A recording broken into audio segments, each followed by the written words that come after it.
Hello and good morning. How are you doing, Lottie?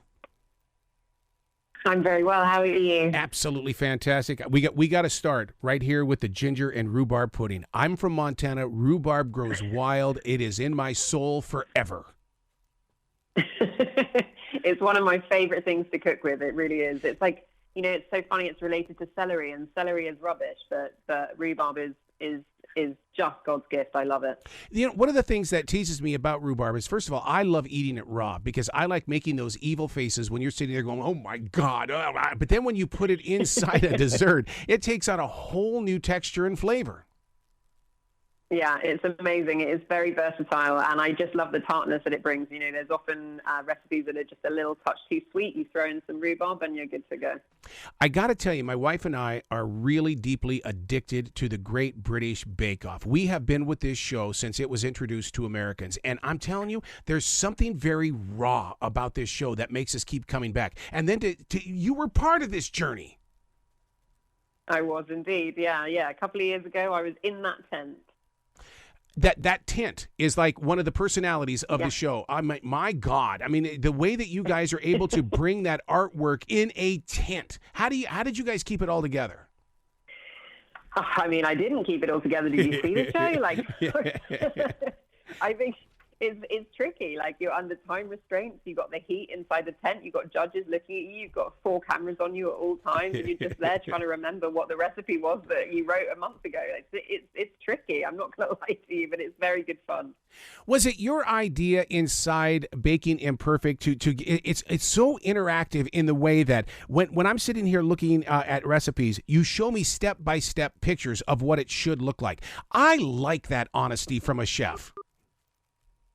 Yeah, I think that's really important for me. I wanted this book to be good for beginners, to feel like accessible to people who may feel nervous about baking and scared to give it a go because we see so many perfect bakes on Instagram and all over the place. This is about just reminding you that I taught myself to bake through trial and error, and I failed a number of times, and the step-by-step instructions are there to show you that where I mess up, it would have helped me to have a book like this that gave step-by-step instructions occasionally. So that's what I wanted to bring in the book.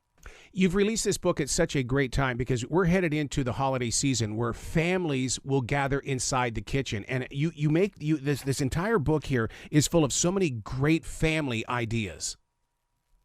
Yeah, definitely. And I think that for me, baking was all about for family and friends and feeding them with flavor, big flavor and kind of just showing love through baking. It sounds like I'm not a big person with hugs. I'm not big at the physical contact thing. I show my love specifically through baking and feeding my friends and family. So this is the perfect time to kind of get involved, get everyone in the kitchen and enjoy the process, get messy, get the kids involved, like they love it. They love just being told to stir something. That's like their best thing. It's like magic in front of their eyes. They get to stir something and then they get cookies. Like It's magic. They want to be a part of it. So yeah, definitely the right time of year to get the family involved in the kitchen. I got to tell you that I really got deeply involved with the kitchen during the lockdown, and the one thing that I love more than anything is to make soup. I mean, I came home from a 4-hour lecture last night, and I made soup late at night because there's just something about being in that kitchen. It's almost like you're speaking to the gods of how we're going to be nurtured for the next day. Yeah, no, I get that. It's very peaceful in there at a time when, you can have lots of stuff going on in your head. You get in the kitchen and you've got to focus on that one thing in front of you. So it's definitely really good for kind of mental health and feeling kind of just focused and calm, unless you put yourself on TV and get an attention, then it's not very calm at all. But So when things don't work out, are you like me? You just add more spices? I think that when things don't work out, I look at what I've done and I try and learn from my mistakes. Adding spices is definitely a way to go for savory cooking. I think with baking, you have to just stick to the few basic rules, which I outline in the book. There's those things that don't change, like the ratios of butter to sugar or, like the rising agent. You shouldn't mess with those.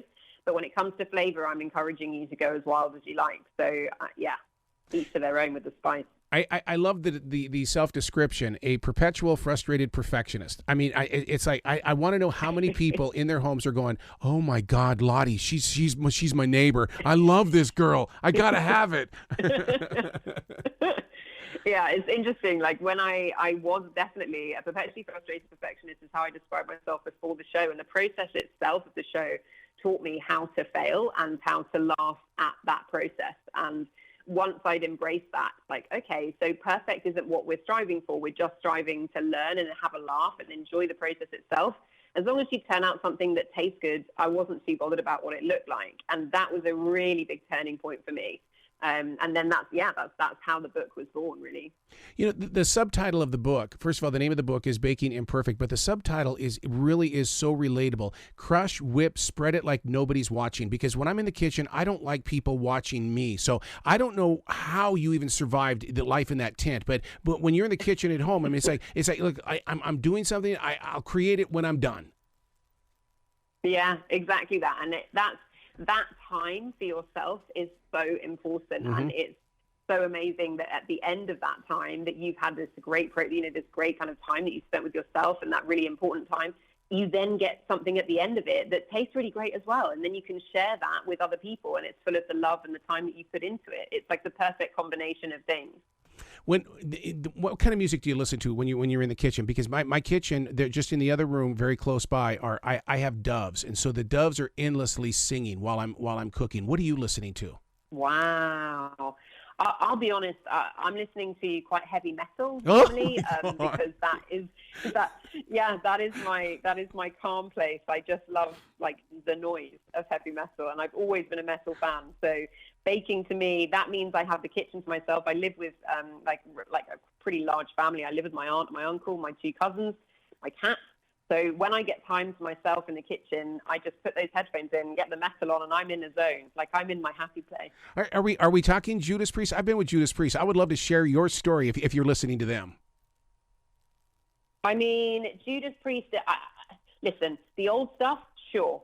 Like I get on board with all of that stuff, but I listen to more like Scandinavian, nice, maybe Nordic kind of metal. So on the show, they picked up on it. They called it Viking metal, and suddenly there was a whole genre of Viking metal that no one had ever heard of, and people were reaching out to me and saying, "What is Viking metal?" I was like, "Guys, I don't know. They called it this. I wouldn't have called it that. That's what the show called it." So yeah, I'm into just kind of dreamy, maybe a bit with a Celt influence potentially. Just get some guitars in there. Anything with a decent melody, like with a good bass as well, I'm in.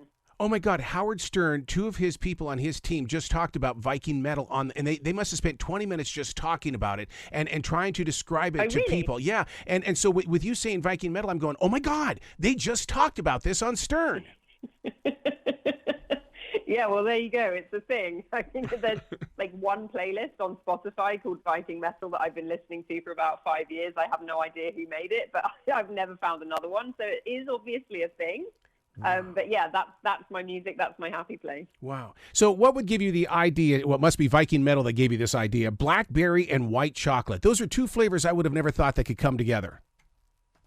Yeah, it works well. The white chocolate, obviously very sweet, and the blackberries, you get this real tartness. And I think there's something about kind of like foraged fruit that always works well in a muffin. It's the hedgerows. I don't know if you guys have like blackberries growing in hedgerows over here, but at home, it's definitely a season. It's around kind of this time, September time. You could go out, you'd forage, and you'd find the blackberries, you'd bring them home, and then this is just an opportunity to make it into what you could then say is, a breakfast snack, turn it into a muffin. It works really well, not too sweet and not too sour.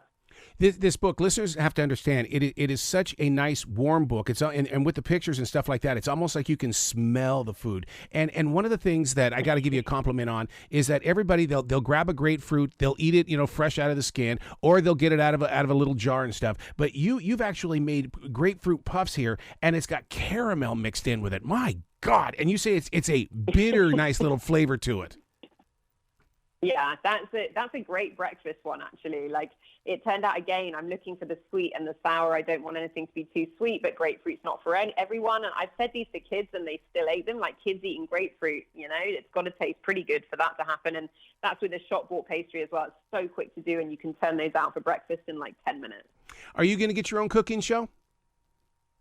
Oh, wouldn't that be the dream? I think it would be the dream for a lot of people. Oh my God! You bring a passion, you bring laughter, you bring so much to that screen and stuff like that. Well, thank you. I mean, I'm over here. There are a couple of meetings. Never say never. Let's see what we can do. Absolutely. What's the website where people can go and find out more about you as well as grow with everything that you're doing? So if you want to follow me on socials, on Instagram, it's at Lottie Got Cake. And then for the book, you're just looking at Amazon is your best bet, but also Barnes & Noble are stocking it as well over here. Are you doing merchandise as well? Because you know darn good and well I would sport a Lottie t-shirt in a heartbeat. It's funny you should say that. I have a team of people. We are working on that, and we're hoping to get it ready in time for Christmas. See, you are going to be on streaming TV. I just know you're going to be there, Lottie. We need you. Thank you so much. Well, please come back to this show anytime in the future. The door is always going to be open for you. Thank you. I will do. Thank you. Well, you be brilliant, okay? Okay.